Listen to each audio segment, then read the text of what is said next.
قاری سید یونس الدین صاحب قبلہ حفظہ اللہ کو دعوت دوں گا کہ اپنا انداز زمانے سے جدا رکھتے ہیں، اپنا انداز زمانے سے جدا رکھتے ہیں، ہم تو محبوب بھی محبوب خدا رکھتے ہیں، ہم تو محبوب بھی محبوب خدا رکھتے ہیں۔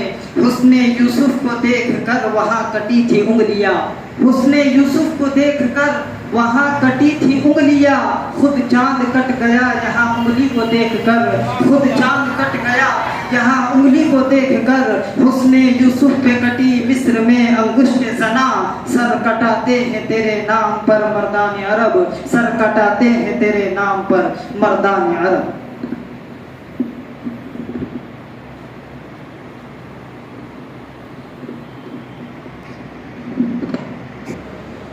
اعوذ باللہ من الشیطان الرجیم، بسم اللہ الرحمن الرحیم۔ قل ان کنتم تحبون اللہ فاتبعونی یحببکم اللہ، صدق اللہ العظیم وبلغنا رسولہ النبی الکریم۔ ان اللہ وملائکتہ یصلون علی النبی یا ایھا الذین آمنوا صلوا علیہ وسلموا تسلیما۔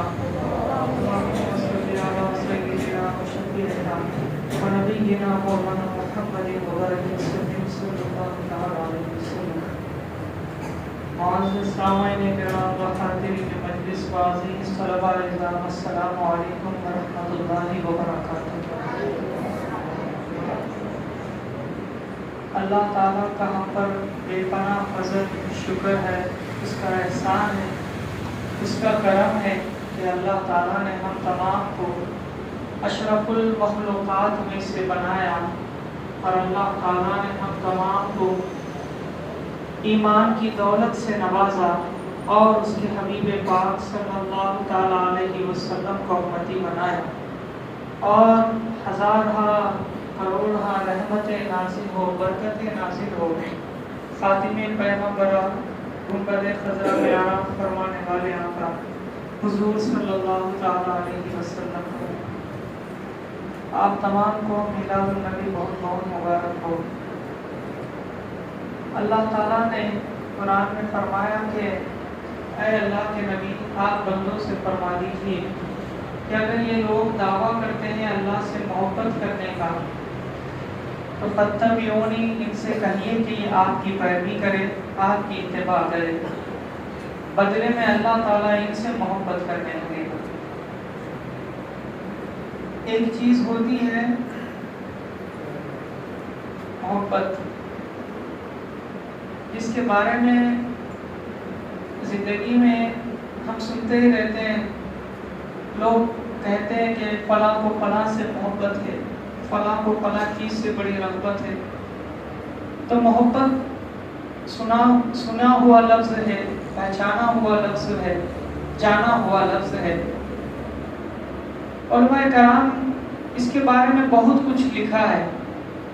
سادہ سیدھا مفہوم یہی ہے کہ علماء فرماتے ہیں کہ کسی چیز کی طرف انسان کا رجحان ہو جاتا ہے، اسے محبت کہتے ہیں، یعنی دل کا جھکاؤ، طبیعت کا میلان، طبیعت کا کھینچے چلے جانا کسی چیز کی طرف محبت کہلاتا ہے۔ کسی کو پیسوں سے محبت ہوتی ہے، دن رات جڑا ہوا ہے کہ پیسہ کمائے، پیسوں کا ذخیرہ جمع کرے، پیسوں سے محبت۔ کسی کو اپنے اہل و عیال سے محبت ہوتی ہے، وہ زندگی داؤ پر لگا دیتا ہے، چاہے کچھ بھی ہو جائے میرے گھر والے سکون کی زندگی گزارے، یہ میرے لیے سکون کا باعث ہے۔ کسی کے لیے اپنی ذات محبت کا ذریعہ ہوتی ہے، وہ اپنی ذات سے بڑی محبت کرتا ہے، اس سے کسی کی پرواہ نہیں رہتی۔ وہ کہتا ہے کہ کوئی کیا کر رہا ہے مجھے کیا واسطہ، وہ اپنی ذات کو بہتر بنانے کی کوشش کرتا ہے۔ تو انسان کو جس چیز سے محبت ہوتی ہے اس کی طرف اس کی طبیعت مائل ہو جاتی ہے، یہ ایک بات۔ دوسروں نے کہا کہ محبت کہتے ہیں کہ چند چیزوں میں سے کسی ایک چیز کو ترجیحاً اٹھا لینا، کوئی مائل ہونا، اٹھا لینا، اسی کو کہتے ہیں۔ مثال کے طور پر 4-5 چیزیں، کئی ساری چیزیں آپ کے سامنے رکھی ہوئی ہے، آپ کو جب کہا جاتا ہے کہ اس میں سے ایک چیز اٹھانا ہے تو انسان کون سی چیز کو اٹھائے گا؟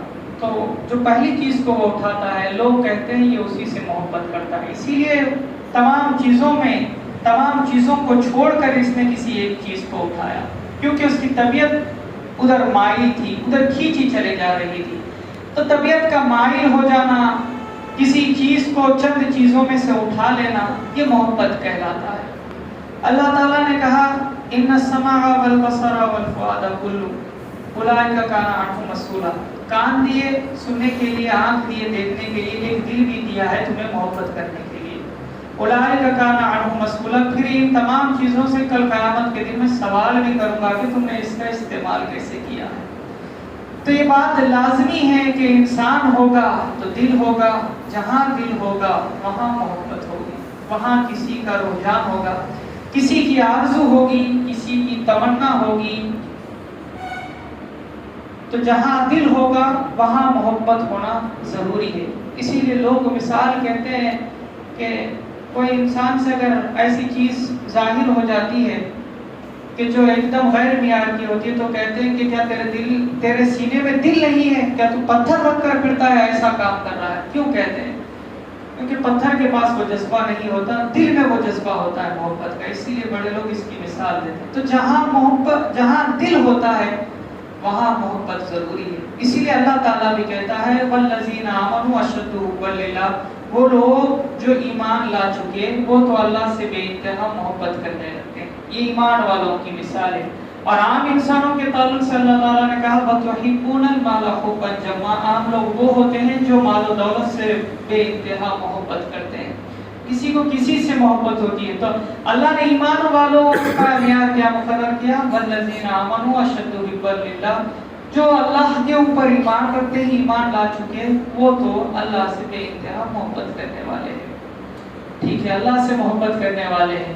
اللہ تعالیٰ کہتا ہے تم مجھ سے محبت کرتے ہو، تو سب سے پہلا حکم معیار یہ ہے کہ میرے محبت میں تم سچے ہو یا نہیں ہو۔ یہ اللہ تعالیٰ کیسے بندوں کو کیسے اس میں آزمائے گا؟ تو اللہ تعالیٰ نے قانون بنا دیا قُلْ إِن كُنتُمْ تُحِبُّونَ اللَّهَ فَاتَّبِعُونِي، کہ تم اگر مجھ سے محبت کرنے کا دعویٰ کرتے ہو تو تمہارے اوپر یہ چیز لازمی ہے کہ تم میرے محبوب مکرم، میرے بھیجے ہوئے رسول اللہ کے محبوب نبی صلی اللہ تعالیٰ علیہ وسلم سے محبت کرو۔ تم جب محبت کرو گے تو تم تو محبت کرو گی ہی، اگر تم میرے نبی سے محبت کرو گے تو میں تم سے محبت کروں گا۔ ایک چیز تو وہ ہے کہ ہم محبت کرنا، دوسری چیز ہے اللہ ہم سے محبت کرنا۔ آپ سب محفل میں بیٹھے ہوئے ہیں، آپ سب مجھے دیکھ رہے ہیں، لیکن میری نظر آپ سب پر نہیں ہے، کسی ایک کو ہی میں ایک وقت میں دیکھ سکتا ہوں۔ آپ تمام کی نظر میرے اوپر ہے، سب لوگ مجھے ہی دیکھ رہے ہیں، لیکن میں تمام کو نہیں دیکھتا۔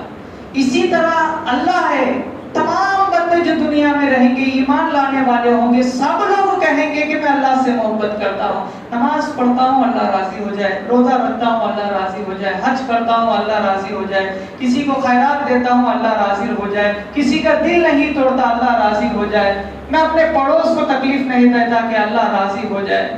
سب لوگ چاہتے ہیں کہ اللہ راضی ہو جائے۔ اللہ تعالیٰ کہتا ہے تم اتنے سارے بندے ہو، اگر تم میرے نبی سے محبت کرو گے تو پھر اگر کہ میں تم سے محبت کروں گا۔ یہ معیار اللہ تعالیٰ نے اپنے نبی پاک صلی اللہ تعالیٰ علیہ وسلم کا مقرر کیا۔ حضرت جبرائیل علیہ الصلوۃ والتسلیم آ کر اللہ کے محبوب نبی سے پوچھتے ہیں یا رسول اللہ احسان کیا ہے؟ آپ نے بھی یہ حدیث سنا ہوگا ان تعبد اللہ کأنک ترى، آپ نماز ایسے پڑھو کہ جیسے اللہ کو دیکھ رہے ہو۔ کہتے ہیں لوگ ایسے پڑھو جیسے اللہ کو آپ دیکھ رہے ہو، اس طرح سے نماز پڑھو۔ لیکن اللہ تعالیٰ کہتا ہے کہ اے نبی آپ جب قیام میں کھڑے ہوتے ہیں تو اللہ آپ کو دیکھتا ہے، وَتَقَلُّبُكَ فِي السَّاجِدِينَ، آپ سجدوں کی کروٹیں بدلتے ہیں تو اللہ تعالیٰ آپ کو دیکھتا ہے۔ یہ اب اللہ کے نبی کا معیار ہے۔ تمام دنیا اللہ کی رضا میں ہے۔ اللہ تعالیٰ کہتا ہے کہ اے نبی آپ عبادت کیا کیجئے لعلک ترضیٰ، اسی لیے کہ آپ اللہ سے راضی ہو جائے۔ یہ معیار اللہ کے محبوب نبی صلی اللہ تعالیٰ علیہ وسلم کا ہے۔ تو انسان محبت کرتا ہے، تو کچھ چیزوں کو دیکھ کر محبت کرتا ہے، ایسی محبت نہیں ہو جاتی۔ جو انسان اپنی زندگی کو داؤ پہ لگا دیتا ہے، کئی ساری چیزوں کو چھوڑ دیتا ہے، تو وہ کچھ نہ کچھ سوچتا ہے، کچھ نہ کچھ ایک ذہن میں اس کا خیال ہوتا ہے جس کی وجہ سے وہ محبت کرتا ہے۔ کسی سے کوئی محبت کرتا ہے جوانی کے عالم میں تو لڑکی بڑی خوبصورت ہوتی ہے، دیکھتا ہے مائل ہو جائے تو تمام چیزوں جاتا ہے. کسی کو سرداری بڑی پسند آتی ہے، دیکھتا ہے کہ بڑا روب ہے، دبدبا ہے، اس میں فائدہ ہے، تو ہر چیزوں کو چھوڑ کر سرداری کو حاصل کرنے کے لیے دوڑ پڑتا ہے. تو انسان کو جب کسی چیز کا وہ انتخاب کرتا ہے تو کوئی نہ کوئی خوبی دیکھ کر انتخاب کرتا ہے، کوئی نہ کوئی کمال دیکھتا ہے، اسی لیے وہ اس سے محبت کرتا ہے. اللہ تمام دنیا کو بنانے والا ہے. جب اللہ نے کہا کہ میرے محبوب سے تم محبت کرو تو یقیناً اللہ نے بھی اپنے محبوب کو کوئی معیار مقرر کیا ہوگا، کوئی رتبہ ان کا بھی رکھا ہوگا. تو ہم دیکھیں گے کہ اللہ کے نبی کا رتبہ کیا ہے، اللہ کے نبی کا مقام کیا ہے. میں کہتا ہوں کہ جو پتھر ہوتے ہیں اسے جمادات کہتے ہیں، اس سے آگے ایک منزل ہوتی ہے جسے نباتات کہتے ہیں، جو جھاڑ پودے ہیں. اس سے آگے ایک منزل ہوتی ہے حیوانات جانور ہے. اس سے آگے ایک منزل ہوتی ہے انسان ہے. پھر اس سے بھی آگے ایک منزل ہوتی ہے جو نبی کی ہے. اللہ تعالیٰ نے کہا کہ جو چیزیں میں نے پتھر میں رکھی، جمادات کہتے ہیں، وہ چیز ویسی ہی رہتی ہے. آپ یہ ٹیبل ہے، اس کو آپ چھیڑیں گے نہیں تو یہ قیامت تک ایسی رہے گی، اس میں کوئی تبدیلی نہیں ہے. پتھر ہے، پتھر ویسی ہی رہے گا. عمارت ہے، عمارت ویسی ہی رہے گی، اس میں کوئی قسم کی تبدیلی نہیں آئے گی. اس سے آگے آپ آگے بڑھیں گے. جمادات درخت ہے، درخت میں اللہ تعالیٰ نے بڑی خوبیاں رکھی ہے. ایک چھوٹے سے بیج سے اس کی شروعات ہوتی ہے جسے مٹھی میں بند کیا جا سکتا ہے.